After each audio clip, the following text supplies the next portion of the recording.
달콤한 말씀, 행복한 하루. 오늘도 하나님 말씀 앞에 오신 강서 공동체 여러분, 환영합니다. 오늘 말씀은 민수기 27장 12절에서 23절까지 말씀입니다.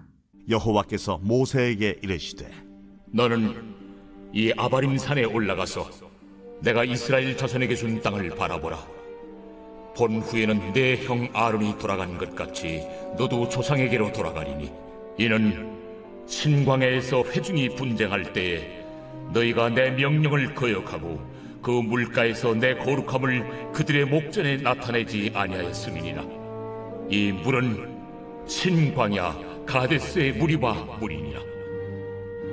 모세가 여호와께 여짜와 이르되 여호와 모든 육체의 생명의 하나님이시여, 원하건대 한 사람을 이 회중 위에 세워서 그로 그들 앞에 출입하며 그들을 인도하여 출입하게 하사 여호와의 회중이 목자 없는 양과 같이 되지 않게 하옵소서. 여호와께서 모세에게 이르시되 눈의 아들 요수아는 그 안에 영이 머무는 자니 너는 데려다가 그에게 안수하고 그를 제사장 엘라살과 온 회중 앞에 세우고 그들의 목전에서 그에게 위탁하여 내 존귀를 그에게 돌려 이스라엘 자손의 온 회중을 그에게 복종하게 하라. 그는 제사장 엘라살 앞에 설 것이요 엘라살은 그를 위하여 무림의 판결로서 여호와 앞에 물을 것이며 그와 온 이스라엘 자손 곧 온 회중은 엘라살의 말을 따라 나가며 들어올 것이니라.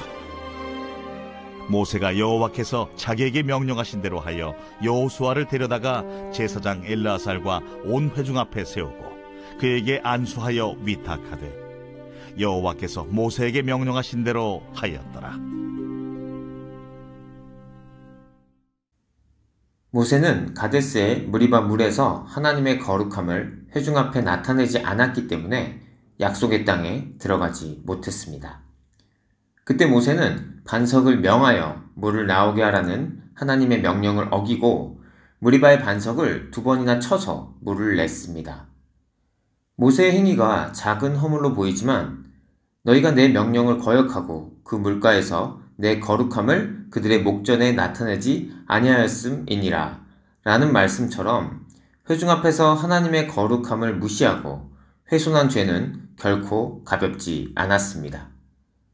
모세는 하나님께 쓰임받은 위대한 지도자였음에도 불구하고 하나님은 그에게 당신의 거룩함을 드러내지 않은 죄를 물으셨고 그에 대한 합당한 대가를 치르게 하셨습니다. 하나님은 사람을 선택해 사용하시면서도 그들이 저지른 죄에 대해서는 책임을 물으십니다. 모세는 약속의 땅을 눈앞에 두고 죽을 것이라는 하나님의 선고에 슬퍼하거나 신세를 한탄하지 않았습니다. 그는 자신의 운명보다 민족의 장래를 더 생각했습니다. 그는 자신을 대신해 장차 백성을 이끌고 가나안 정복 전쟁을 수행할 후계자 선정을 위해 엎드렸습니다. 하나님이 원하시는 한 사람을 세우기 위해서였습니다. 하나님은 여호수아를 후계자로 세우셨습니다. 하나님은 여호수아를 가리켜 여호와의 영이 머무는 자라고 말씀하셨습니다. 이는 거룩하신 하나님이 그를 성전 삼아 그 안에 거하신다는 의미입니다. 하나님께서 출애굽의 거사는 물론이고 지난 40년간 이스라엘 광야 여정을 이끌었던 지도자 모세에게 임기 종료를 알리십니다. 이제 가나안 입성이 임박했는데 그가 아직은 건강한데도 하나님은 무리바에서의 불순종을 이유로 가나안 입성을 허용하지 않으십니다. 그는 불평하고 원망하는 백성들 앞에서 믿음의 본을 보였을 뿐만 아니라 죽음을 통해서 불순종이 치러야 할 대가도 분명히 보여준 지도자입니다. 모세는 더는 가나안 입성을 고집하지 않습니다. 회중 앞에서 하나님의 거룩함을 무시하고 회소한 죄는 가볍지 않습니다. 그러나 하나님의 은혜에 기대어 용서를 구해볼 수도 있었을 텐데 모세는 생명의 하나님께 생명 연장을 요구하지 않습니다. 다만 그는 가나안 땅 정복을 이끌 새로운 지도자를 세워달라고 요구합니다. 그의 관심사는 자기 자신이 아니라 하나님 나라였고 하나님 백성이었고 하나님의 영광이었습니다. 그가 바란 것은 인간적인 영광의 세습이 아니라 하나님 언약의 계승이었습니다. 하나님은 여호수아를 선택하셨습니다. 모세의 후손이 아니라 하나님의 영이 머무르는 사람을 세우셨습니다. 안정에 머무르는 사람이 아니라 비전의 사람을, 현상 유지가 아니라 하나님의 크기를 아는 사람을 선택하셨습니다.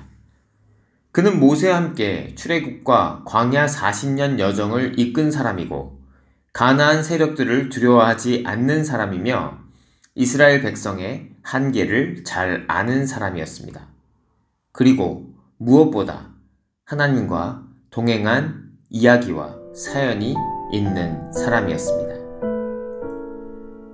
사랑하는 강서침례교회 성도 여러분, 오늘도 하나님과 이야기를 만들어 가시는 하루 되시길 축복합니다.